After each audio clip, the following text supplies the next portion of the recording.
School के समय। हाय रोशनी, क्या हुआ? तेरा मूड कैसे हो गया आज? कुछ नहीं खुशबू, कुछ नहीं हुआ। अरे बता ना क्या हुआ? कुछ नहीं, बस मुझे मेरे मम्मी पापा बिल्कुल भी पसंद नहीं है। क्यों? तो क्या किया उन्होंने? मुझे मेरे मम्मी पापा बिल्कुल भी पसंद नहीं है बस। अरे रोशनी बेटा, क्या कहा आपने? आपको आपके मम्मी पापा बिल्कुल पसंद नहीं? नहीं मैम, कुछ भी नहीं। अरे बेटा बताओ, मैं आपकी मैम हूँ, अगर आपको वो पसंद नहीं तो मैं आपकी मैम हूँ ना, आप मुझे बता सकती हो क्या बात है? मैम कल मैं अपनी फ्रेंड के बर्थडे में गई थी तो मेरी मम्मी ने मुझे बोला था कि 6 बजे आ जाना, तो मैं 6 की जगह केवल 7:30 बजे तो आई थी। उसने मेरी तो सुना ही नहीं। अरे बेटा, वो आपके मम्मी पापा हैं इसलिए तो टेंशन करते हैं आपकी। मैम जैसा कि आपको पता है, बड़े बड़े शहरों में लड़कियां लेट नाइट तक पार्टीज वगैरह सब में जाती रहती है, लेकिन यहाँ पर तो ऐसा बिल्कुल भी नहीं है।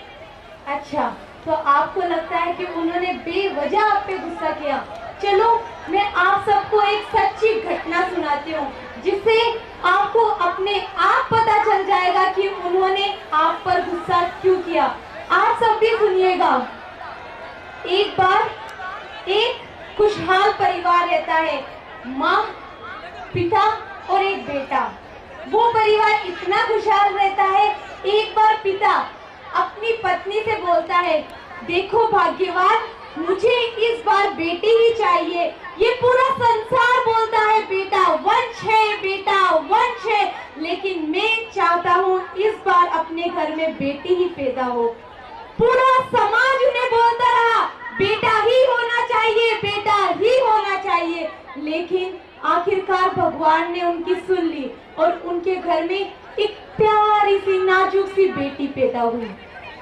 वो बच्ची इतनी प्यारी थी कि जो कोई भी उसे देखता वो सब खुश हो जाते और उसे देखने के बाद उनका मन भी प्रसन्न हो जाता।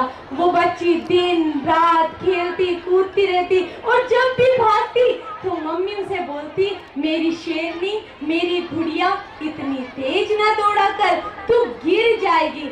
वो अपनी मम्मी का हाथ पकड़ती, काम काज करती और जब कभी भी पापा बाहर से काम से आते तो पापा को बोलती, पापा आप काम की टेंशन मत किया करो, मैं जब बड़ी हो जाऊंगी ना तब पुलिस ऑफिसर बनूंगी और इस देश की रक्षा करूंगी, आप काम की टेंशन मत किया करो पापा। और पापा उसकी बात सुनकर अपनी बच्ची को गले लगा लेते और उसके साथ अपना दुख भी भूल जाते और उसके साथ खेलने लग जाते। एक बार उसकी माँ बीमार हो जाती है, इतनी बीमार हो जाती है कि वो बिस्तर से भी नहीं उठ पाती। वो दिन रात बिस्तरों में पड़ी रहती है और सिर्फ आंखों से आंसू आते रहते हैं। तो बेटी अपनी माँ को देखकर बोलती है, माँ क्या हुआ तुझे? तू रो मत, मैं भगवान से प्रार्थना करूंगी कि वो तेरे सारे दुख मुझे दे दे और तुझे ठीक कर दे। मैं भगवान से प्रार्थना करूंगी कि चाहे तेरे कितने भी बुखार हो, कितने भी दुख हो, वो भगवान मुझे तेरे सारे दुख दे दे और तुझे ठीक कर दे। बेटी की इतनी प्यारी बातों को सुनकर माँ उसे गले लगा लेती है और रोने लग जाती है और कहती है, मेरी बच्ची ऐसी बातें मत किया कर, वो भगवान जो करता है वो ठीक करता है, तू ऐसी मत बोला कर, तू छोटी सी है। माँ को रोते हुए देख वो बच्ची बोलती है, माँ तू रो मत, मैं हूं ना, मैं तेरे सारे दुख अपने सर ले लूंगी। ले माँ, तेरी दवा का समय हो गया। और देखती है कि उसमें दवा खत्म हो जाती है। वो दवा को देखकर अपनी माँ से कहती है, माँ तू टेंशन मत कर, मैं पास वाले मेडिकल पर जाकर तेरे लिए दवा लाती हूँ। और इतना कहकर वो बच्ची बाहर निकल जाती है। माँ पीछे से आवाज लगाती है, बेटा जल्दी आना। उसको गए हुए आधा घंटा गुजर जाता है, 1 घंटा गुजर जाता है और 2 घंटे भी गुजर जाते हैं। उसकी माँ इतनी परेशान हो जाती है कि उसके आंखों में से आंसू निकलते रहते हैं। वो चलने के भी लायक नहीं होती क्योंकि उसके पैरों पे चोट लगी होती है। वो फिर भी अपनी बच्ची की चिंता में खड़ी होती है और बोलती है मेरी बच्ची कहाँ गई। जैसे ही 2 कदम चलती है वो फिर गिर जाती है, क्योंकि उसके पैरों में खून निकलने लग जाता है। इतनी चोट होने के बावजूद अपनी बच्ची को ढूंढने के लिए बाहर जाती है। इतने में पिता आता है और ना अपनी पत्नी को देखता है ना घर में, सिर्फ खुशी के मारे से बोलता है गुड़िया रानी कहाँ हो तुम? देखो मैं तुम्हारे लिए पुलिस की टोपी लाया हूँ। तू अक्सर कहा करती थी ना मैं बड़ी होकर पुलिस बनूंगी, देख आज तेरा सपना मैं छोटी सी टोपी से पूरा करूंगा। इतने में वो अपनी पत्नी को देखता है, पत्नी जमीन पे पड़ी होती है। वो जाता है और पूछता है क्या हुआ भाग्यवान, तुम्हें इस तरह क्यों गिरी पड़ी हो? तो बोलती है देखिए ना मेरी बच्ची 2 घंटे से लापता है, पता नहीं पास वाले मेडिकल पर गई थी और अभी तक नहीं आई, पता नहीं मेरी बच्ची कहाँ चले गई, प्लीज उसे ढूंढिए ना। पिता इस बात से दहल जाता है और बोलता है भाग्यवान तू चिंता मत कर, मैं अपनी बच्ची को ढूंढ कर लाऊंगा, मुझे पता है वो पास ही में गई होगी। और इतना कहकर बाहर जाता है तो पीछे से पत्नी बोलती है रुकिए मैं आपके साथ आऊंगी। तो पति बोलता है अरे भाग्यवान तुम्हारी तबीयत इतनी खराब है तुम चल भी नहीं सकती, तो तुम उसे कैसे ढूंढोगी? तो पत्नी बोलती है अजी एक बार सोचिए घर में बच्ची ना हो तो एक माँ का दिल कैसे लगेगा? मेरी बच्ची मेरा कलेजा है, मैं उसे ढूंढना चाहती हूँ, मैं उसे देखना चाहती हूँ, मैं भी आपके साथ चलूंगी। और इतना कहकर वो दोनों उसको ढूंढने के लिए चले जाते हैं। वो चप्पा चप्पा गली गली छानते हैं लेकिन उन्हें उसकी बेटी नहीं मिलती। और फिर वो जाते हैं उस मेडिकल के पास, लेकिन वहां पर सिर्फ और सिर्फ मिलती है उसकी चुन्नी। पिता का दिल दहल जाता है, बोलता है मेरी बच्ची के साथ कुछ अनहोनी तो नहीं हो गई, कहाँ गई मेरी बच्ची, क्या हो गया उसे, प्लीज मेरी बच्ची को ढूंढिए, कहीं उसके साथ कुछ हो तो नहीं गया। चुन्नी को देख कर रोने लगता है पिता और बोलता है मैं पुलिस में रिपोर्ट करवाऊंगा। और पुलिस में जाके रिपोर्ट करवाता है और हाथ जोड़ के बोलता है प्लीज मेरी बच्ची को ढूंढो, मेरा कलेजा है वो, मेरी जान है वो, प्लीज उसे ढूंढ लीजिए ना। पुलिस पिता को बोलता है आप चिंता मत करो, हम अपनी तरफ से पूरी कोशिश करेंगे। 2 दिन बीत जाते हैं, बच्ची का कोई पता नहीं चलता और अंत में वो बच्ची मिल जाती है। लेकिन भाइयों इस बार वो बच्ची जिंदा नहीं है, वो मर चुकी है। इस बार वो खेल नहीं रही है बल्कि एक जगह मरी हुई पड़ी है और हर जगह उसके खून घाव और खून बह रहा है। पिता अपनी बच्ची को देखता है और बोलता है ये किसने किया, ये किसने किया? उन दरिंदों ने उस बच्ची की ऐसी हालत कर दी कि उसके माँ बाप भी उसे नहीं पहचान पा रहे थे। और वो बोलता है बच्ची उठ जा उठ जा। माँ बोलती है मेरी बच्ची के साथ ऐसा किसने किया, कौन थे वो, कैसे दिखते थे वो? तो इतना बोलकर वो बेहोश हो जाती है। फिर वो बच्ची उस माँ के ख्वाब में आती है और बोलती है माँ तू पूछ रही है ना कैसे थे वो?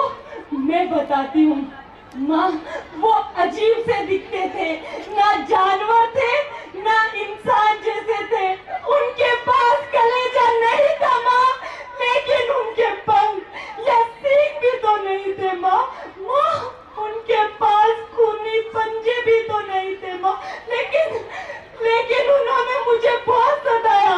माँ तू अक्सर कहा करती थी ना गुड़िया रानी इतनी तेज ना दौड़ा कर, तू सोचती मैं शेरनी जैसी हूँ माँ। लेकिन तब दरिंदगी के समय मेरे पैर जवाब दे गए माँ।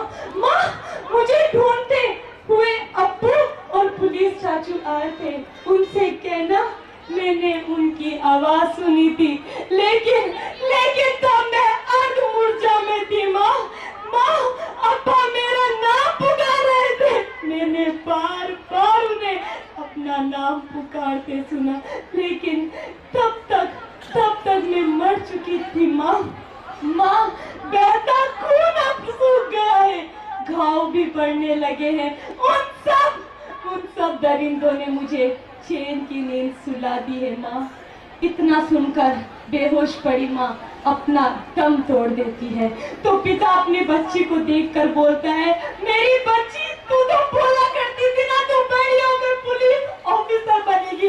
देख, इस देश के किसी इंसान ने तेरे साथ क्या कर दिया। बेटा, मैं जब घर आता था तू मेरे साथ खेला करती थी, और आज देख तुझे क्या हो गया। बेटा उठ जा, तेरा बाप तुझे पुकार रहा है। बेटा उठ जा, मेरी बात सुन ले। बेटा उठ जा। बेटा क्या हुआ तुझे? बच्ची बच्ची कहता पिता भी अपना दम तोड़ देता है। रोशनी, तुम बोल रही हो कि सिर्फ आधा घंटा 1 घंटा लेट थी। एक बच्ची जब बाहर रहती है ना, तो माँ बाप का दिल मुट्ठी में रहता है। वो उनकी इतनी टेंशन करते हैं कि वो सिर्फ और सिर्फ ये सोचते हैं मेरी बच्ची आ जाए। और तुम बोल रही हो थोड़ी सी लेट। मुझे माफ कर दो, मुझे गलती हो गई। अब मुझे पता चला मैं मम्मी पापा मुझे फिक्र क्यों करते थे।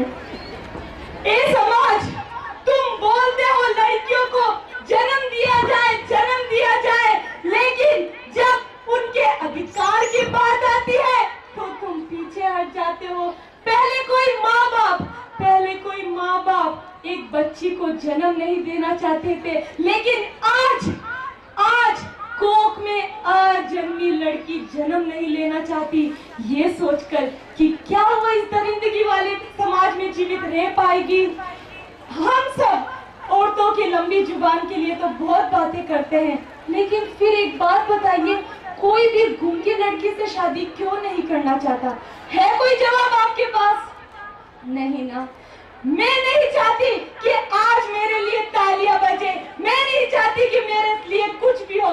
मैं बस ये चाहती हूँ, अगर मेरे इस मैसेज से यहाँ पर जो समाज है, यहाँ पर जो भाई है, एक भी बंदे की, एक भी भाई की नियत और नजर सुधर गई ना, तो मेरा इस मैसेज का मकसद जो था वो कामयाब हो जाएगा। मैं नहीं चाहती कि दूसरा सुधरे, बल्कि अगर देश को सुधारना है तो एक बार खुद सुधर जाओ। दोस्तों, दुनिया अपने आप सुधर जाएगी, क्योंकि अब भी ना सुधरे हम तो एक दिन ऐसा आएगा, इस देश को बेटी देने से भगवान भी जब घबराएगा, प्लीज उन्हें उनका अधिकार दो। धन्यवाद। अब विद्यालयों में पढ़ने वाली बेटियों को सेल्फ डिफेंस की ट्रेनिंग दी जा रही है, आत्मरक्षा का प्रशिक्षण दिया जा रहा है, और हमारी बेटियां भी अब उन दरिद्रों का मुकाबला